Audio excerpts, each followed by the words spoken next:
63ാമത് Kerala school കലോത്സവത്തിൽ 249 ഇനങ്ങളിൽ 15,000-ൽ പരം കലാപ്രതിഭകൾ മത്സരിക്കുമെന്ന് മന്ത്രി വി ശിവൻകുട്ടി.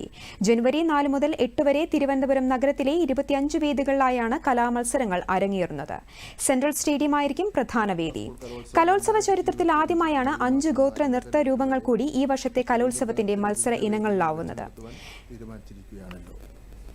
ഹൈസ്കൂൾ വിഭാഗത്തിൽ നിന്ന് 101, ഹയർ സെക്കൻഡറി വിഭാഗത്തിൽ നിന്ന് 110, സംസ്കൃതോത്സവത്തിൽ 19, അറബിക് കലോത്സവത്തിൽ 19 ഇനങ്ങളിലായി ആകെ 249 ഇനങ്ങളിലായി 15,000-ൽ പരം കലാപ്രതിഭകളാണ് മത്സരത്തിൽ മാറ്റുരയ്ക്കുന്നത്.